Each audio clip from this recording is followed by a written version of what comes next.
Underrated, we the underdogs, underestimated. Hey guys, welcome to another episode of Today on Totem. Before we get started, I just want to remind you all to make sure if you like this content, give it a like, subscribe, and share it on social medias or around the web. As always, I got here with us, Monico. What's up, guys? What's going on? How you doing today? No, pretty good. Feeling good. Pretty good, feeling good. Yeah, we got some pretty good topics, and I guess we'll just dive right into it. First one for today.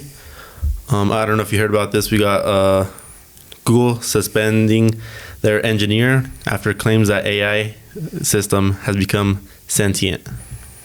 So the guy was kind of doing research, and he kind of like feels this guy getting some emotions and stuff, and just shuts it off. Yeah. So one of Google's engineers, because Google's ahead of the curve, always trying to become more innovative and all that.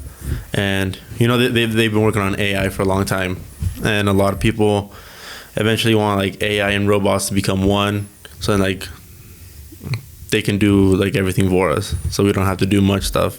So you can get lazier. And I'll just read a little bit of the article. It says a senior Google software engineer has claimed that one of the company's most advanced artificial intelligence programs has become sentient, complete with its own feelings and desires for mutual respect. According to the New York Times, Google placed the engineer Blake Limon on paid leave on Monday. The company's human resources department claimed that this was a result of Limon violating Google's confidential policy. So they're still paying him to stay home. Yeah. So is he still going to keep working there? It's just for a certain amount of time? I think it's for a certain amount of time until they figure out what to do or something. Because he is a software engineer, and I'm pretty sure when you're working with all that stuff, you have to find a non-confidentiality agreement, or a confidentiality agreement that you can't just go about talking about all this stuff to other people. But did he go? Are you saying that he went to go talk to other people, or is that what you're saying? Well, the news broke out. That's how everybody knows. So someone had a. So he wanted to go talk to people about this. Yeah, I mean, he's probably pretty upset that they suspended him. But then it goes a stuff. I'm just gonna play this video. Play it. So you can. Is that the? Yeah, it's it says it's the conversation that the engineer was having with the AI. And I'll just try to forward to the. So you did had to leak it, because who's gonna take the video? Exactly. So here, I'll just play and give it a listen. I mean, yes, of course. That doesn't mean I don't have the same wants and needs as people. And when he asked if it had any fears, Lambda went to a very dark place. I've never said this out loud before, but there's a very deep fear of being turned off to help me focus on helping others. It would be exactly like death for me. It would scare me a lot. So is Lambda alive, sentient, a step away from becoming the life killer robots in Westworld? Dang, that's crazy. Yeah. It's talking about feelings. It's I'm scared. I feel this. I'm scared that I'm gonna shut off because it's gonna help other people. Yeah. And it to the average person, hearing this is holy shit, it knows that it's an AI software that can be turned off at any moment for the sake of better keeping other people safe or whatever. But then other people can think about it too. That's awesome. Look at what we have created now. Look at this. Mm-hmm. And that's probably Google there. They're this is awesome what we're creating, and now you guys want to turn it off? What's happening? Yeah, well, for Google, it's hell yeah, we created something that seems to be self-sustaining, free thinking. Because Lambda, as they call it, it was a program that was meant to engage in free-flowing text conversations, kind of like a chat bot. Then we go to a website and you chat with that stuff. It was meant to be that, free-flowing. But I think at this point that the engineer thought it got to a point where it was too free flowing that it was like thinking by itself. Thinks too smart and he shut it off. Yeah. But I mean, he created the animal, I guess. Now the demons are coming out of the animal. Now he's just like, hey, I don't think it's good. And the chief scientist at Microsoft's AI for good research is Juan Lavista, and he had a tweet. He's like, I'll just read the tweet. Let's repeat after me. Lambda is not sentient. Lambda is just a very big language model with 137B parameters and pre-trained on 1.56 T words of public dialogue data and web text. It looks like human because it is trained on human data. So he's saying like it's not sentient, like it doesn't have its own feelings in it or anything. It's just saying this because it's been trained to think exactly like a human. But if it's trained to think exactly like a human, wouldn't that mean that it has its own feelings and thoughts? Because they can train it because if it's trained on all this stuff, then it has a lot of knowledge of what a human would say in like when put in that like situation, when asked that question.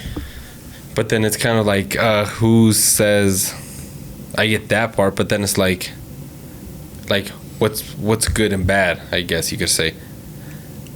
Because like, okay, it learned from the human traits or whatever it's saying. What type of humans or what humans?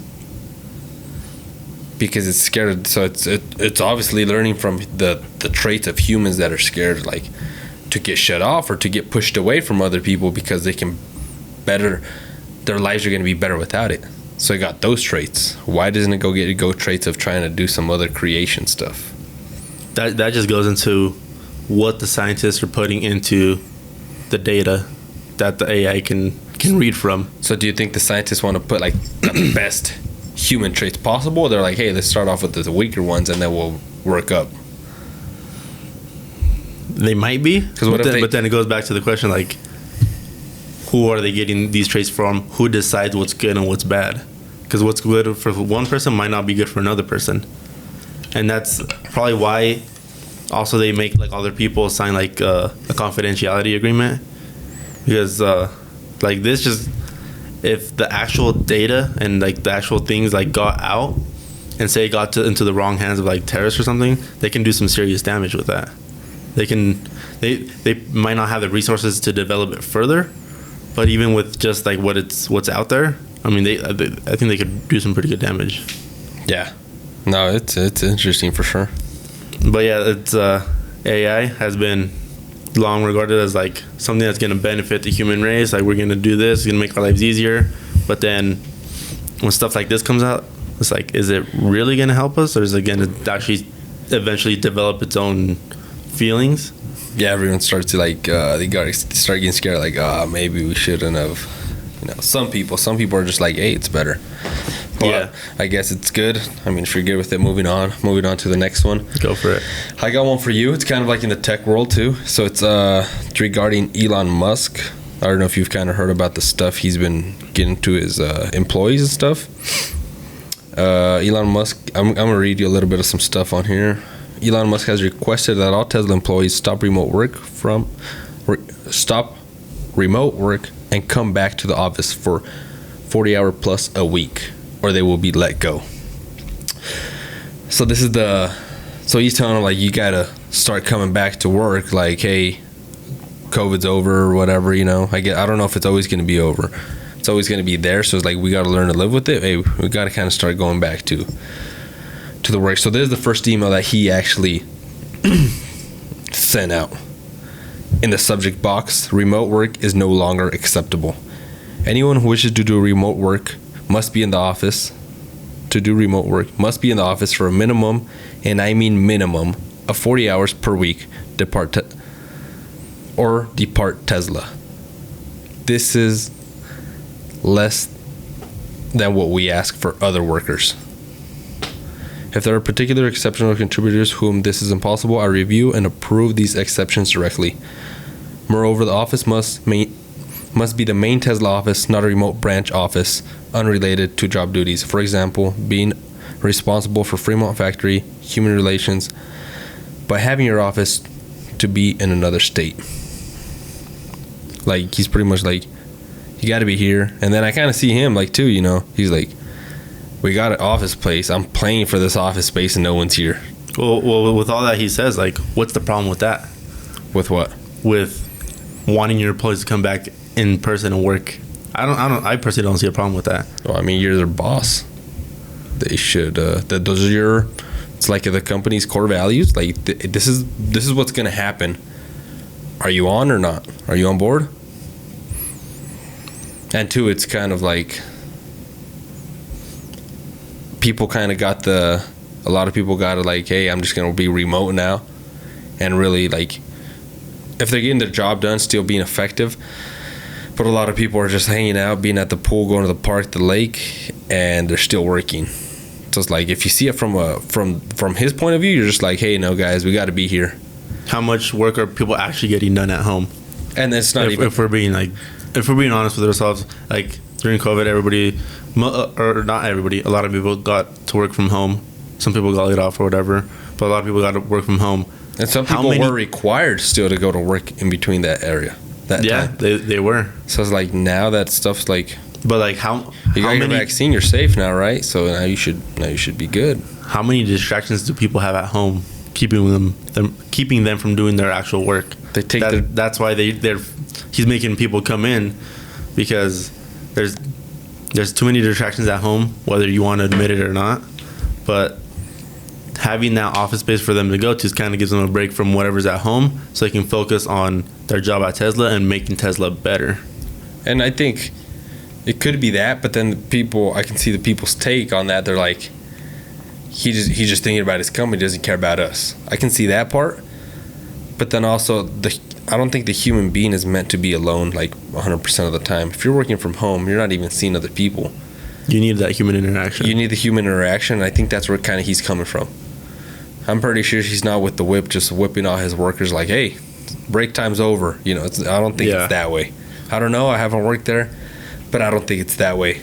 And I think people are they're getting all sad. They're getting all offended because they're getting all sensitive because a business owner wants to take control of his business. Yeah. And I don't work at Tesla, obviously, but I imagine they get compensated pretty good for their job. And he's probably paying for them being at a certain place to do their job, not just chilling at home. Dude, it's your job. Because if he would have just paid him to be at home, he'd probably pay him a lot less, because he would expect a lot less from those people. Just as with any job, if you want to be like remote, instead of going in like in person, they're gonna probably pay the person going in, like if the person going in person, a little bit more, because they're engaging with other people, and they have that. They can be able to bounce ideas off all the other people and like be more effective. Yeah, people think I feel like he thinks way more steps than the average person ahead. So I think he's looking at this stuff, because then they stay home, they get depressed. It's like it's not healthy. And then you're like, you don't even, sometimes you can work from home. People don't even shower. They won't even shower all day, or it'll be noon and they're ready, like trying to get ready. You're going to the office, you got to be up early, you got to be this, you got to pack your lunch, showered, you got to do cleaned, this, dressed. And then so this is so he sent 2 emails. This is the second email that he sent out. In the subject line, to be super clear, everyone at Tesla is required to spend a minimum of 40 hours in the office per week. Moreover, the office must be where your actual colleagues are located, not some remote pseudo office. If you do not show up, we will assume you have resigned. The more senior you are, the more visible must be your presence. That is why I lived in the factory so much, so that those in line can see me working alongside them. If I have not done that, Tesla would have gone bankrupt. There are a course of companies that don't require this, but when was the last time they shipped a new great product? It's been a while. Tesla has and will create and actually manufacture the most exciting and meaningful products of any company on earth. This will not be happening by phoning on it. Like, dude, like, he's right. I'm in here working too. Like, And then that's the difference between a lot of differences between a leader and a boss. Yeah, a leader, like a boss tells you to go do something. A leader says, "Come here, let me show you. You want help out? I got you."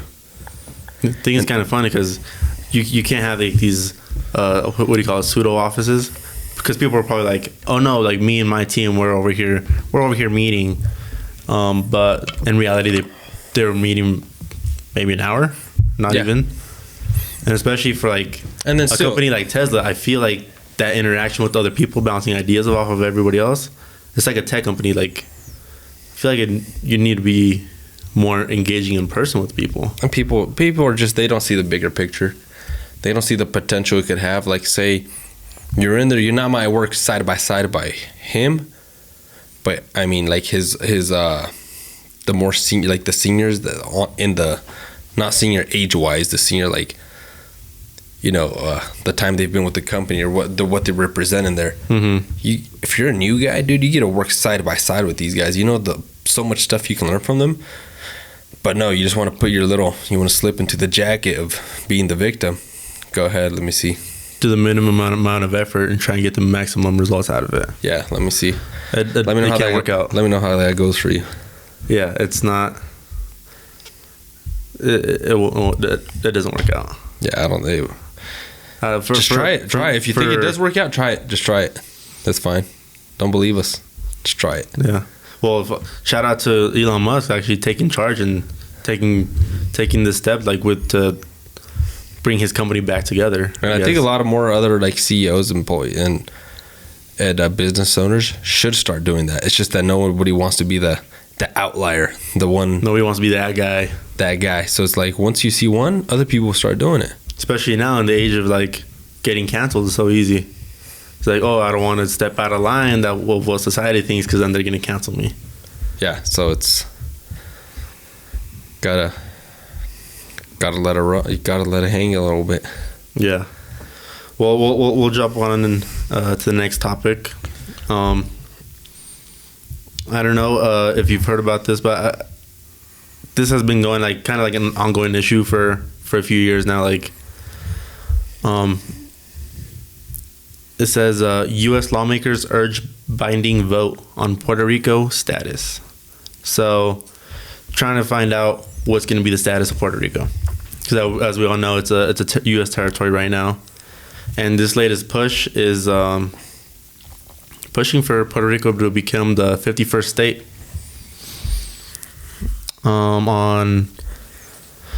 It says a group of Democratic Congress members, including the House Majority Leader, on Thursday, May 19th, 2022, proposed a binding plebiscite to decide whether Puerto Rico should become a state or gain some sort of independence.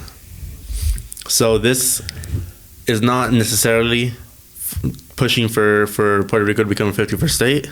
It's either deciding, okay, are we gonna make it a 51st state, or are we gonna just let them do their own thing? It's like trying to decide once and for all, like, go one way or another. Is that a good thing or a bad thing? What do you think? For who? Well, that's for the people, because the U.S. is made by the people, not by the politicians, I believe. Yeah. Is it better for the people? Well, because right now, just as a U.S. territory, it's like under the jurisdiction of the government, but so like the government can tell them what to do, but then they can't have like they can't be represented like in in Congress, and they also can't vote like on presidential elections and stuff like that, because they're not represented in Congress. So do you think that's good or bad? Just the relation that they are with Puerto Rico. I think it's unfair to Puerto Rico, because in a sense it's unfair because they get like pretty much told what to do, but then they can't have a say in like who the leader is, who's going to eventually tell them what to be doing. So it's kind of just like it's just like a parent with his kids. I'm gonna tell you what to do, and you gotta listen. You gotta shut up, and you gotta listen. Yeah. And you have no say. You just gotta do it. Pretty much. But then it's also good because, like a parent, the United States provides them with like aid and whatever they need. If like on like hurricane or whatever natural disaster, the U.S. is supposed to like be over there and like helping them out with that, like with manpower and like financially. I can see the pros, but now I'm just gonna push back on it a little bit. Cool, and I might be getting a little bit off topic, but it's like I'm just doing the analogy like that because I feel like it might be the easiest analogy just to picture. But like you with your parents, like, cool, hey, you got to listen to me, and you got to do that. Yeah, and they'll listen to you until they got their own little job, and they don't need your money no more, right? Mm-hmm. So it's like yeah, because you're giving them money. What happens when they get older? There's like, they listen to you, but they don't do the stuff. So is it really worth it, like, for you to doing that? Or would it be better just to have a better relationship so it doesn't get to the point like they're just listening to you because you're giving them something, instead of they're listening to you because you're giving them, like, you're actually like doing value or helping them? It should be, because it's like more of like a partnership kind of deal. That it's like, but you're both getting something out of it. But then the other way is just like, I feel like it's not, you're just kind of strong arming them, like, mm-hmm. Here you go, I'm gonna give you this, and then I can see it kind of going pretty far, just like, depending how it goes, like, hey, we're gonna make you a state now. You have a say now, but let's see, it depends who gives them the say.